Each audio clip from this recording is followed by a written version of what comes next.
There's no freedom with no fighting. We on the road to righteousness. There's no freedom with no fighting. Tere armsad kuulajad ja vaatajad. Minu nimi on Marita. Ja mina olen Kadri-Liis. Ning te kuulate podcasti HTG Sihikamber. Tänane esimene episood on juba selline pisut erilisem, kuna kohe-kohe on tulemas sõbrapäev, siis seoses sellega on ka meil tänaseks episoodi põhiteemaks sõbrad ja üldse suhted. Ning koos meiega on siin ka meie kooli õpilasnõustaja Kerli Kaldmaa. Tere! Tere! Tere! Nii, no kui öeldud, sa olete te õpilasnõustaja, aga äkki te räägiksite rohkem, et mis see töö endast võib-olla kujutab ja kui palju õpilasi igapäevaselt teie poole pöördub? No siis ma pean kõigepealt sissejuhatuseks natuke seda selgitama, et mina olen hariduselt sotsiaalpedagoog, mis tähendab ka seda, et tegelikult et minu töö iseenesest tegelikult ongi ju väga palju seotud sotsiaalsete suhetega ja võib-olla gümnaasiumi astmes see tähendab nagu seda, et õpilasi ei ole enam nii palju võib-olla vaja õpetada, kuidas suhtlema ja kuidas nii-öelda sotsiaalselt nagu hakkama saada, aga samas gümnaasiumi astmes õpilasnõustaja võib-olla on nüüd, kui me suhete teemast räägime, siis võib-olla selline vajadusel ärakuulaja, keegi neutraalne inimene, kellele saab tulla oma mõtteid nii-öelda valjult välja rääkima ja siis selle põhjalt siis oma suhetes nagu paremaid otsuseid näiteks teha. Kas näiteks õpetajaid on ka tulnud teie juurde oma näiteks muredega või pigem ainult õpilased? Sa mõtled nagu, et suhete teemal või? Ei, üleüldiselt. Ikka loomulikult, et ka õpetajad pöörduvad, sest kui õpetaja ju märkab, et klassis mõne õpilase käitumises mingid muutusi, et loogiline, et ta tuleb tugispetsialistiga ju konsulteerima, kas ta teeb seda õpilasnõustaja või psühholoogiga, et see oleneb ka võib-olla siis natukene sellisest teema või selle mure iseloomust, et kellega ta siis nõu pidada tahab. Aga jah, on küll nii õpilased kui õpetajad. Aga kas ma võiks küsida, et kuidas te Treffnerisse üldse sattusite, et te olete ju alles eelmisest aastast tulite siia? Jaa, see Treffnerisse tulek oli tegelikult selles suhtes huvitav olukord, et tegelikult et ma tegelikult ei otsinudki üldse tööd. Ma töötasin ühes teises Tartu gümnaasiumis ja minu hea kolleeg sealt koolist ühel hetkel ütles mulle, et kuule, kas sa tead, et Treffnerisse otsitakse õpilasnõustajat. Ja kuna minu teine haridus lisaks sotsiaalpedagoogikale on ka inimeseõpetus ja ma saan inimeseõpetuse tunde anda ka gümnaasiumis, mul on see pädevus ja kuna mul seal koolis ei olnud seda võimalust, seal oli inimene juba olemas, kes inimeseõpetuse tunde läbi viis. Ja siis ma tulin siia lihtsalt vestlema sellepärast, et kui ma saan siin koolis hakata inimese õpetuse õpetajaks, et siis ma teen selle vahetuse, et lihtsalt kabinetitööd teise kabineti töö vastu ei ole ju mõtet vahetada. Ja siis tekkis selline olukord, et sellest õppeaastast Treffneris hakati inimeseõpetuse tunde andma ja siis mina sain siis siia selle õpetajaks ja siis tuli see muutus nagu, et ma vahetasin nagu töökohta selle pärast. Ma võib-olla ütleks nii palju, et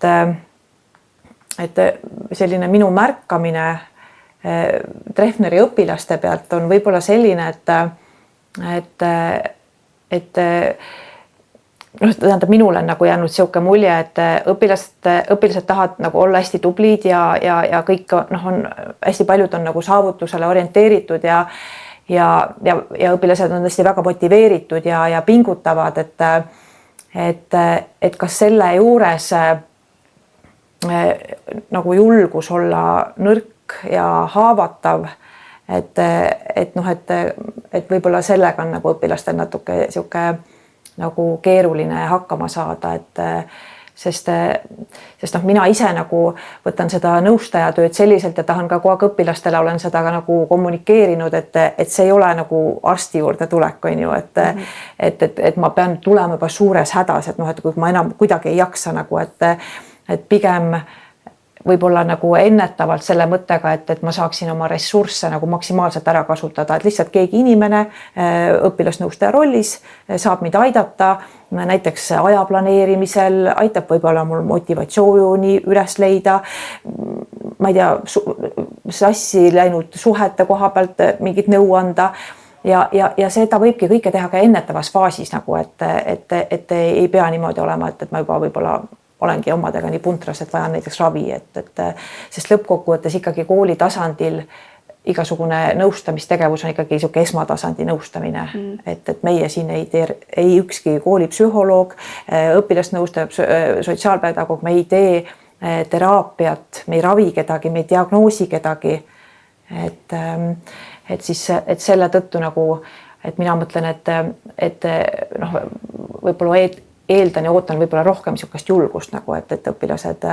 ei kardaks seda, et. Aga võib-olla jah, õpilased mõtlevadki, et okei, et võib-olla kellelgi teisel on suurem mure kui minul, et äkki ma ei peaks rääkima sellest ja minema selle õpilasnõustaja juurde, et kuidas mida te ütleksite nendele, kes võib-olla arvavadki, et nende probleem ei ole piisavalt suur või et nad tahaksid tulla, aga nad ei julge võib-olla? No seda ma olen ka nagu varem öelnud, et tegelikult on niimoodi, et ükski mure pole kunagi liiga väike. Et kui noh, ja selle hindajaks saabki inimene ise olla, et kui mingi asi ikkagi häirib mind ja see jääbki mind häirima, siis on see koht, kust nagu peaks tegelikult tulema. Ja nõustaja kabineti sisenedes ongi sul see, et võib-olla selgub, et see mure ongi selline, et sa vajab lihtsalt palju häälega läbirääkimist. Nõustaja kuulab sind, aitab sul selles olukorras või situatsioonis nagu kuidagi selgusele jõuda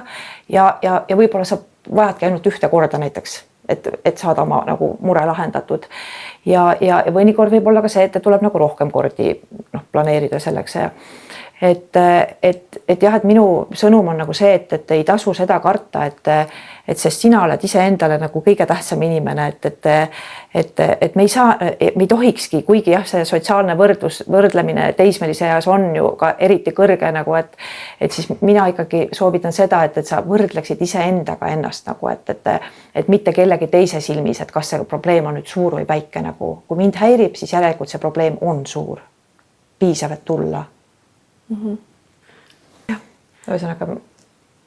Et igal juhul, kui midagi häirib, siis kindlasti tasuks tulla, et võib-olla ei olegi mure nii suur, aga vähemalt saab südamelt ära rääkida. Ja. Aga ma arvan, et me võib-olla siis liiguksimegi esimese suurema teema juurde, mis on seoses selle sõbrapäevaga. Räägiksime natuke sõpradest ja sõprusest koolis. Ja ma küsiski esimeses küsimuseks, et millised on näiteks kõige levinumad mured, millega õpilased pöörduvad teie poole seoses sõpradega? No võib-olla ütleme sellised niisugused võib-olla, mis jäävad ka paljude puhul nagu niisugune kohanemisjärku 10. klassi õpilaste puhul, kes ei ole võib-olla veel klassis või koolis endale sõpru leidnud või neid oma inimesi nagu, et sellised teemad nagu ja näiteks ka, kui ma nüüd võtan 2 aasta kümnendike uuringu tulemustest selle, et kuidas sa ennast nagu, kas sa tunned ennast nagu üksikuna, siis ikkagi mõlemal aastal, kuigi jah, selle aasta uuring ei ole mul veel päris kinni pandud, et õpilased saavad sellele vastata, et seal ei ole nii-öelda päris sama valimit, mis eelmine aasta, aga ikkagi suurusjärk jääb nagu samasse, et ikkagi eelmise aasta põhjalt ja selle aasta pealt ka, et kuskil niisugune 16%, et õpilastest, kes ikkagi ütlesid seda, et nad ikkagi tunnevad ennast nagu koolipäeva sees nagu üksikuna, ja ega see võibki ka niimoodi minna, et sest sihuke 16-17 aastane inimene on mingil määral ikkagi juba küll mitte lõplikult välja kujunenud, aga ikkagi sihuke noh, sõprussuhete loomine ei ole enam selline nagu esimeses klassis, et noh, käest kinni ja lähme mängime ja oleme sõbrad ja ja see ikkagi see oma inimeste leidmine ja see ei käi nagu nii lihtsalt nagu ja muidugi nendel on kergem, kes juba võib-olla põhikooli ajast nagu tunnevad üksteist või siis ongi ise niisugune sotsiaalselt nagu aktiivsemad ja hästi kiiresti sõbrunevad inimesed. Aga niisugustel introvertsematel tüüpidel võibki olla niimoodi, et nad ei leiagi neid inimesi endale ümber nii palju ja sealt on ka jälle need inimesed nagu erinevad, et osadel on see nagu okei. Osad ongi täiesti sellised inimesed, et nad võtavad seda koolis käimist nagu justkui nagu käiks tööle, et siin on nagu justkui mu kolleegid, klassikaaslased on kolleegid, teeme siin oma selle asja ära, igaüks läheb oma koju ja siis on mu sõbrad võib-olla siis hobide, ma ei tea, mingite trenni, pere või muude tutvus selle kaudu. Ja siis on ka need inimesed, kes ei ole seda leidnud, seda inimest, aga kellel on see ikkagi nagu häirivaks nagu jääb, et mul ei ole neid inimesi siin, sest tegelikult, kui me vaatame ükskõik mis uuringute või mille nagu raames, et näiteks see samagi jälle tulles tagasi see meie kooli õpilastega kohanemine nagu, et üks küsimustest oli, et mis on sul aidanud nagu koolieluga kõige rohkem kohaneda, siis sõbrad on seal nagu top 3 nagu sees, on ju. Siis näiteks ütleme just hiljaaegu jälle ühte uuringut, noorteseire uuringut lugesin, et kus noored peamiselt nagu mis iganes teda huvitavate teemade kohta infot leiavad. Esimene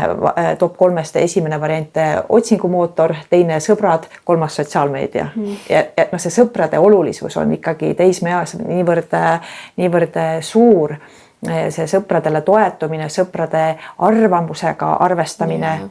Ja siit on ka üks hästi huvitav moment, mille ma sellest samast meie kooli uuringu pealt jälle nagu välja tooksin, et oli siis üks küsimuste plokk selline, et kus paluti hinnata, et kuidas sa oled rahul nagu klassis suhetega ja kuidas sa leiad, et kas klassikaaslased aitavad sind ja niimoodi. See olid nagu kõik need näitajad olid nagu selles suhtes nagu hästi kõrged nagu. Ja siis oli näiteks üks küsimus, et koolis ma saan tunda ennast iseendana. Ja see oli siis ainukene, millel oli ta nagu natukene madal, et ehk siis ikkagi see mingil määral selline ettevaatlikkus, et mida must arvatakse ja ma pean ennast siin kuidagi positsioneerima nagu, et ja selle aasta tulemused on täpselt nagu üsna identsed nagu, et just selle küsimuse osas on nad nagu mõnevõrra madalamad, et kuigi muidu valdavalt jah, kõik mis klassikaaslaste klassi ja kõik, et kas klassikaaslased aitavad mind, kui vaja, tulemused täiesti nagu, et selles suhtes üsna kõrged ja just siis selles osas nagu, et mis ka näitab seda, et see ühest küljest see niisugune sotsiaalne kuuluvus on mulle niivõrd oluline ja siis selle tõttu võib olla, et nagu sobituda sellesse nagu seltskonda, et ma võib-olla iga kord ei käitu päris nagu iseendana. Aga kui palju näiteks sotsiaalmeedia mõjutab meie sõprussuhteid? Sõprussuhetele, selles suhtes ma ei oska sellele küsimusele nagu nii hästi vastata, et küll aga üks hiljutis jälle üks info nagu, mida ma olen ka jälle uuringute põhjalt nagu lugenud, et miks sotsiaalmeedial on just tüdrukutele nagu negatiivsem mõju kui poistele ja et see tuleneb sellest, et kui poisid nagu arvutimaailmas valdavalt kas siis mängivad, eks ole, või siis kuulavad seal, ma ei tea, mingit muusikat või YouTube'i videosid, siis tüdrukutel on see nagu see internetisuhtlus valdavalt sotsiaalmeedia põhine, mis tähendabki siis postituste tegemist, enda, ütleme selles suhtes enda võrdlemist teistega ja siis on ka see, et ju kogu aeg on ju vajadus ju kuidagi nagu et kui sa tahad silma paista ja sa pead ju kuidagi mingi selle postitusega või mingi pildiga või videoga kuidagi jälle nagu parem olema, et see on nagu ütleme vaimsele tervisele ja sihuke enesehinnangule väga-väga-väga laastav, ja mis seal siis lõpuks see tõsi on, et täna ütleme kõige nende võimaluste juures, kuidas me saame tuunida oma, ma ei tea, fotosid ja töödelda nagu, et siis jah, et need uuringud on nagu seda välja toonud, et tüdrukute nagu vaimsele tervisele on see nagu väga-väga niisugune negatiivse mõjuga. aga nüüd seda kohta, et kuidas mõjutab sotsiaalmeedia nagu sõbrasuhteid nagu, et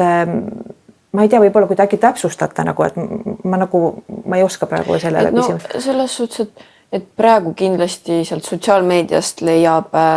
väga palju erinevaid inimesi, et saadaksegi sõpru niimoodi, et sa isegi ei tea, kes ta on selline, et ongi need sellised internetisõbrad, keda sa ei ole päriselus isegi võib-olla kohanud, on ju. Ja, okei. Et mis on ju jälle ka teisest küljest ju ka jällegi nagu väga suur ohuallikas on ju, et ma ei tea, kui see suhtlus ühel hetkel peaks nagu päädima nagu päriselu suhtlusega ja sealt selgub, et näiteks sinu vanuse tüdruku asemel on hoopis, ma ei tea, 40 pluss meesterahvas on ju, kes on seal mingi oma huvide pärast nagu väljas, et siis on jah, et jah, see sotsiaalmeedias suhtlemine ja see, ütleme, selline teadlikkus ja vastutustunne, see on ikkagi nagu sihuke või nimetagem seda nii-öelda nagu hügieeniks, et kuidas ma seal pean ja see sihuke turvalisuse nõuded nagu, et see peaks olema nagu juba maast madalast nagu lastele juba kodus selgeks tehtud ja et kuidas, et ma igat ühte enda sõbraks vastu ei võta lihtsalt sellepärast, et hoida seda, tõsta enda seda sõprade nagu arvu ja näidata, et kui palju sõpru mul internetis nagu on, et. Aga samas teisest küljest see võib ju aidata, et kui inimene näiteks tunnebki, et tal koolis ei ole kedagi, kellega olla või kellega enda muresid jagada, siis leiabki näiteks internetist mingisugusegi inimese, kellega ta saab samastuda, kes teda toetab. Et tõsi, jah. See on selline seinast seina. Just selles suhtes, see on nüüd see positiivne pool, on ju, et sest seal päriselt võib ju olla ka see sinuealine samade huvidega, näiteks mängite seal samu mänge või selle juures võib-olla, kui see inimene ei ole ka eestlane, see on kuskilt mujalt riigist, sa saad oma keeleoskust arendada, eks ole, et miks mitte tegelikult ja päris palju on ka neid noori tegelikult, kes ikkagi lõpuks on ka ju niimoodi suhte leidnud tegelikult, et kui sa turvaliselt jõuad selleni, et see inimene seal ongi see sinuealine ja et jah, aga vaat see ongi see koht, et see turvalisus peaks nagu seal nagu olema nagu põhiline, et pead hästi ettevaatavalt, kellega sa räägid ja. Okei, aga kui juba suhetest niimoodi sai natuke räägitud, siis kuidas tulla toime ühepoolsete tunnetega sellises mitte nüüd sõprussuhtes, vaid mehe ja naise vahelistes suhetes. Selles mõttes noortel on ju väga nagu südamelähedane see armumine või nagu see on hästi niisugune aktuaalne teema selle suhtes noortel, et tekivadki esimesed tunded inimeste vastu ja. Meil on just praegu inimeseõpetuse tunnis ka on see suhete teema, praegu on küll arvestustänädal, et meil on see praegu pausi peal, aga põhiteema või ütleme põhisõnum võib-olla selle koha pealt nagu sellisele gümnasistile vanuses siis 16 kuni 19, et tõesti jah, ühest küljest see ongi nagu sihuke hästi tore aeg nagu ja kõik need suhete tekkimised ja paljudel ongi ta ikkagi ütleme esmakordsete suhete tekkimine nagu, et aga jah, et selle ilusa poole juures on siis see teine pool nagu, et ütleme, kus kas siis sa kiindud inimesse, kellel sinu suhtes tundeid ei teki ja siis teine variant on see, kui see suhe ühel hetkel nagu lõpeb, et kuidas sellega siis nagu toime tulla, et mina olen nagu ikka noortele seda alati öelnud, et suhteks oled sa siis valmis, kui sul on üksi hea olla. Ehk siis selle mõttega, et sa ei hakka suhte läbi täitma enda sees mingit tühimikke. Et see sinu partner ei ole sinule nagu mingite sihukeste tühimike täitjad, vaid pigem ta toob su ellu nagu vaheldust. Ja et nagu see on nagu hästi oluline ja selle kiindumuse koha pealt, võt sellega paraku on niimoodi, et me ei tea kunagi ette, et kuidas see nagu läheb et jah, ja sulle võibki hakata meeldima see inimene, aga tema ei pruugi sinust nagu üldse huvitatud olla ja see on ka jälle tegelikult võimalus jälle, kuidas iseennast jälle paremini tundma õppida, et ja see annab ka sulle jälle aimu sellest, et millist tüüpi inimesed sulle meeldivad, et järgmine hetk võib olla mingis osas sa vaatad sama inimest, aga võib-olla siis järgmine kord nii-öelda siis see match nagu tekib nagu, et ja sellega jah, ei pruugi olla nagu lihtne toime tulla, et võib-olla pigem sellega, et kui ma kiindumuse objekt ei vasta mulle, võib-olla see on nagu lihtsam kui see, et sa oled nagu suhtes ja näiteks sa oled siis see, keda maha jäetakse näiteks, et kuigi ma arvan, sellises vanuses nagu suhte lõppemisel ka see, kes algatuse teeb suhet lõpetada, aga võib-olla temal ei pruugi see nagu lihtne olla, aga jah, et siis jälle nagu selles suhtes, et positiivselt võib ju vaadata ka seda selliselt, et ei klappinud, siis mis seal ikka, tuleb uus inimene ja sellega, mis klapin ja võib-olla ka seda veel, mida ma tahaks nagu rõhutada, et ei tasu seda nagu üksi olekut ka nagu karta, et üksi olles see ongi nagu võib-olla see aeg, vaata, kus sa saad nagu olla sihuke sõltumatu ja sihuke, et sul võivad ju olla ka mingid seda laadi suhted, et näiteks sa, ma ei tea, lähed peole, on ju, eks ole, sul on kellegiga seal hea koos olla, aga ta ei määratle näiteks ennast paarina. Ja sellest suhtes, ja nii ongi nagu lihtsalt, sest tegelikult suhtes olemine võtab ka ju tegelikult aega, on ju, sult igast energiat, et seal on ka nagu omad asjad nagu, on ju, ja siis ongi võib-olla ühel hetkel see, et eriti veel nagu see teie vanus nagu, et jah, mul on täna selle inimesega küll hullult hea koos olla, aga homme avastan, aga vot see teine meeldib ka mulle tegelikult ja ma tahaks võib-olla temaga proovida nagu koos olla, milles ei ole mitte midagi nagu halba ju, on ju, sest niimoodi sa õpidki ju ennast tundma, et ja nii ongi, et igal asjal omad nagu siis siuksed plusspooled ja miinuspooled nagu, aga jah, suhte purunemisel võib-olla jah, siis nagu lohutada ennast sellega, et ju siis ei olnud minu inimene ja pidi nii minema ja kindlasti kuigi tol hetkel sellele noorele inimesele tundub, et see on nagu ainult tema maailmavalu ja nagu mitte keegi poleks samalaadset tunnet nagu kunagi kogenud, et siis tegelikult väga paljud inimesed on samas olukorras kunagi olnud ja kindlasti. Et jah. Okei. Aga kui mõeldagi nüüd, hästi paljud on rääkinud, et selline poisi ja tüdruku vaheline sõprussuhe, et see ei toimi ja et kindlasti ühel poolel tekivad tunded või midagi sellist, et mida teie sellest arvate, et kas on see võimalik või pigem ei toimi see?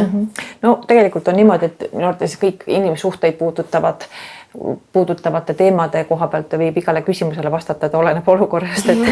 et ja see olenebki inimestest ka, on ju, et see võibki täpselt nii olla, et kaks inimest saavadki niimoodi oldud, et nad on poiss ja tüdruk omavahel sõbrad, aga jah, suure tõenäosusega see võib nii minna, et ikkagi ühel nagu tekivad tunded, et miks ma seda sõprust siis nagu nii nagu alal hoian, nagu et miks ma siis samal ajal ise siis hoopis kellegi teisega suhtesse nagu ei lähe, on ju. Et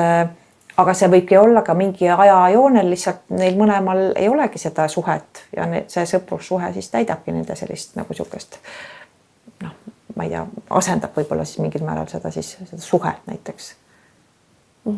Okay. Raske öelda selles suhtes, see võib keeruline teema, need suhted kõik on väga keeruline. Ja kõik üleüldse see inimpsühholoogia selles suhtes ongi sihuke, et sa ei saa ju inimesse sisse nagu kinda siis, et pöörad teisipidi ja vaatad, et mis seal nagu on. Ja kõik on nii erinevad ka. Aga näiteks selleks ei pea üldse nagu suhtes olema, aga see nagu niisama ka, et kui sa näed mingit oma inimest, kelle vastu sul on tunde, näed kellegi teisega koos, tekib nagu armukadedus, on ju, et kuidas nagu sellega toime tulla või kas see on üldse normaalne? Ja, see on meil ka inimeseõpetuses praegu või selles perekonnaõpetuse kursuses ka nagu väga läbiv teema, nagu et selle suhte teema juures nagu, et jälle lühidalt nii-öelda, et armukadedus on tegelikult ju tunne. Nii nagu me tunneme rõõmu, me tunneme viha, kurbust, pettumust, armukadedus on samamoodi tunne ja see, kui ma tunnen seda tunnet inimese osas, kes mulle kes on see minu kiindumuse objekt nii-öelda on ju, kelle vastu mul on nagu sellised romantilised tunded, et siis on ja kui ta siis nüüd ühel hetkel, ma ei tea, veedab aega kellegiga või ma tean, et ta suhtleb või mis iganes nagu, et see on loomulik, et see armukadeduse tunne võib tekkida. Aga nüüd on küsimus lihtsalt selles, et mis ma selle tundega peale hakkan. Et kui ma selle tunde ajal muutun verbaalselt või füüsiliselt agressiivseks, siis see ei ole okei. Okei variant on see, et mis eeldab ka jälle seda, et niisugust sotsiaalset kompetentsust, et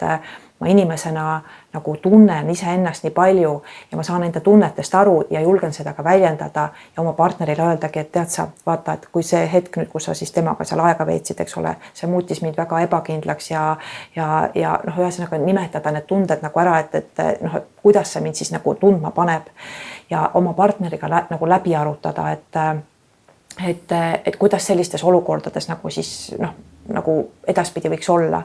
ja üleüldse siit nüüd jälle minnas selle armukadeduse juures võib-olla suhte teemas nagu piiride seadmise juurde, mis on nagu hästi oluline, et mida ma nagu olen oma tundides ka ja noortele nagu soovitanud, et suhtes tuleks piirid nagu paika panna. Et mis on minu jaoks okei, mis ei ole, on ju partneril täpselt samamoodi ja kas nüüd ütleme, mis on minu, ma ei tea, red flags ja mis on tema omad, et kas need omavahel ka nagu selles suhtes, et kas me nagu mõlemad oleme sellega nõus, on ju, aga kui ei ole, et kas siin on neid läbirääkimise kohti näiteks, on ju, näiteks kas või seesama armukadeduse tekkimiseks või ärahoidmiseks, et kus need piirid jooksevad meie suhtes, mis on näiteks petmine, on ju. Et kas juba see, et ma oma klassivennaga või klassiaega või endisega kellegiga eksiga suhtlen, kas see on juba petmine, on ju?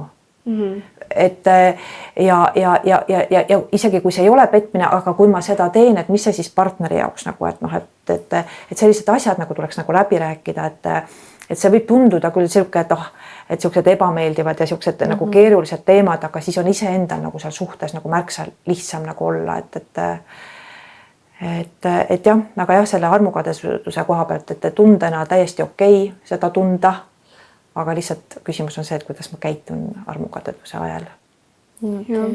Kõige aluseks ongi enda tunnetest rääkimine lõpuks. See rääkimine, see on ju kõige alus vist. Aga kuidas võib-olla nagu kõik inimesed ei oska väljendada oma tundeid nii hästi, et kuidas seda saab ju õppida ka,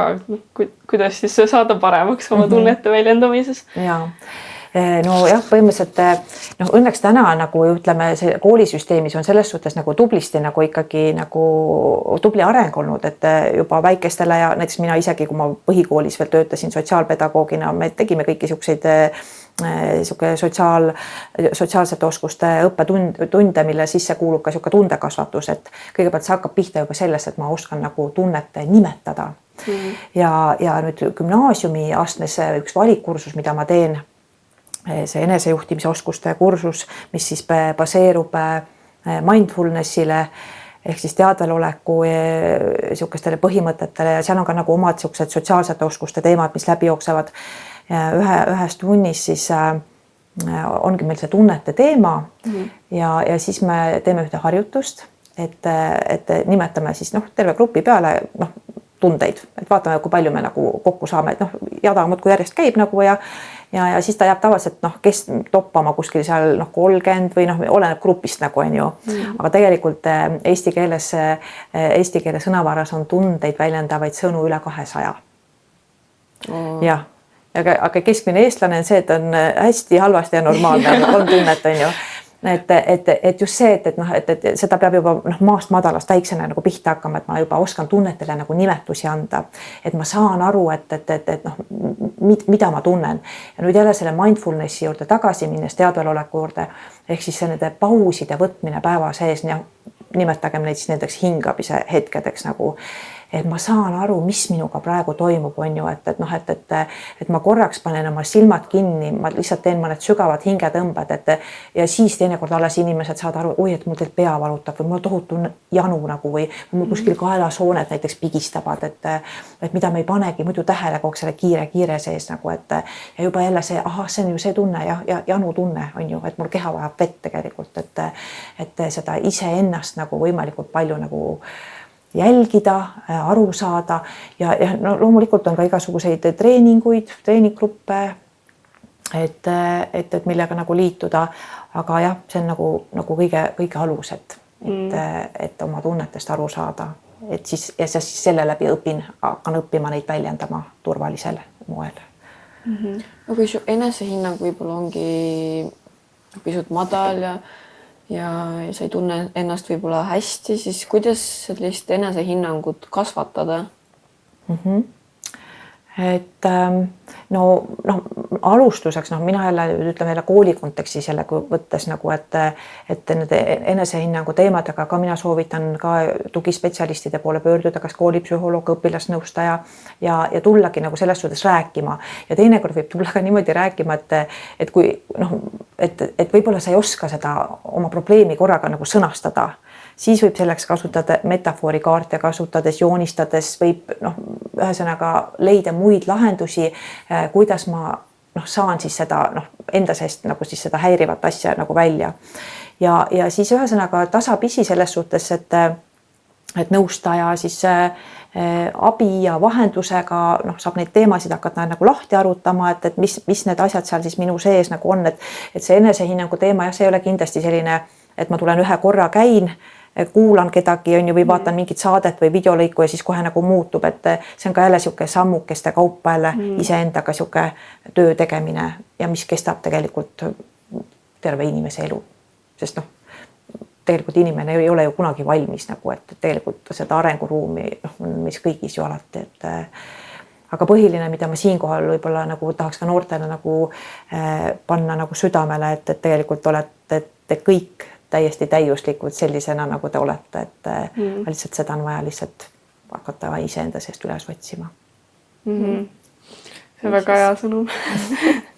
Väga hästi. Aga ma arvan, et siin korral tõmbaksimegi siis otsad kokku. Ja. Aitäh, et tulid nõus tulema ja aitäh ka kõigile kuulajatele, vaatajatele. Loodan, et kõik said sellest episoodist kas midagi kasulikku teada või lihtsalt huvitavat. Midagi, mida kõrva taha jätta, mõne nipi näiteks. Ja mina võib-olla omalt poolt tahaks nagu selle sõbrapäevaga seoses nagu soovida seda, et